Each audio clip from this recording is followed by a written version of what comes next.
Welcome and thank you for tuning in. Following wins over St. Peter's and LaSalle to open the season, the St. John's Red Storm went out and beat Boston College by the skin of their teeth, squeaking out a 97-93 win in Bubbleville. Now, the Johnnies had no business allowing this game to be so close at the end, given that they were up 20 points in the second half. I mean, they were running Boston College off the floor. It looked like 40 minutes of hell had already been fully implemented. But of course, on a team filled with so many newcomers, it was always going to take time for this team to come together and gel. And Boston College took advantage of their opportunity to get back into the game. Major credit to the Eagles because they made this game a fight by playing the way St. John's wanted to.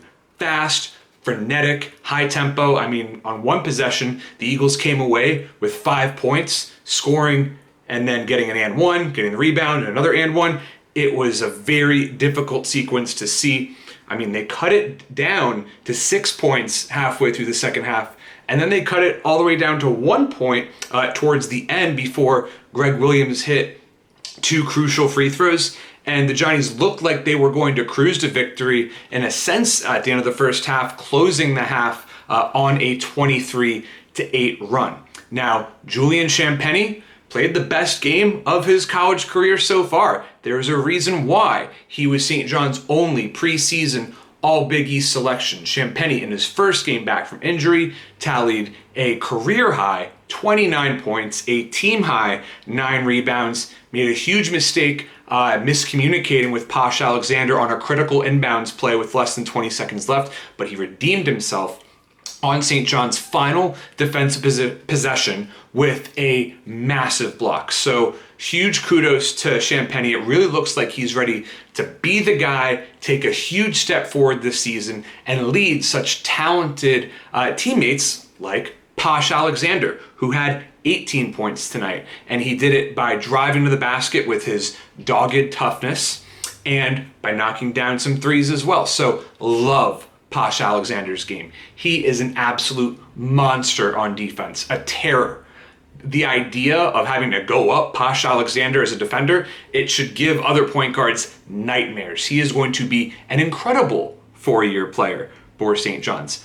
Vince Cole really wowed me in his first 2 games, being a rainmaker, averaging 20 points in his first 2 outings. It was more of a light drizzle tonight with 8 points, of course, because of foul trouble.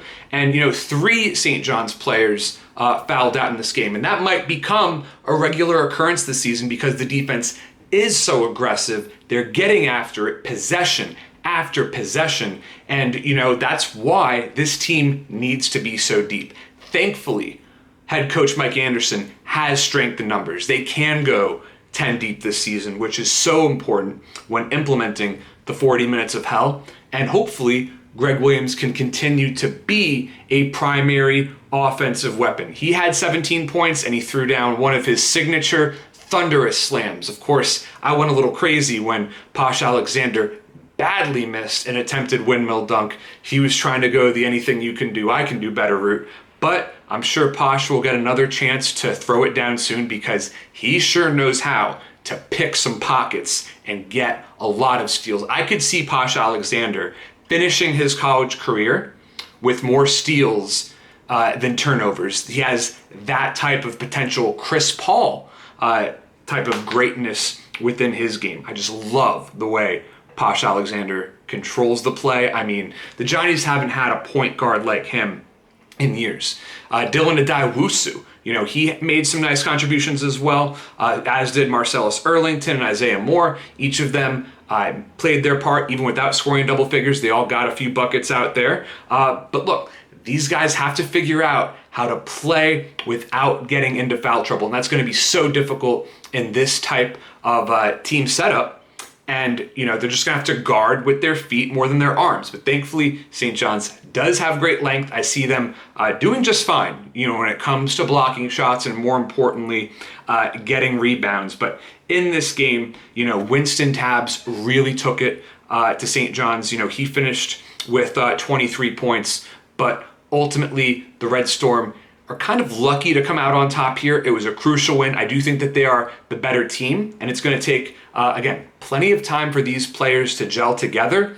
But by this time next season, if all of these players come back, I don't think it's an exaggeration to say that St. John's could potentially challenge for the Big East title. Thank you so much for tuning in, and please subscribe to my channel.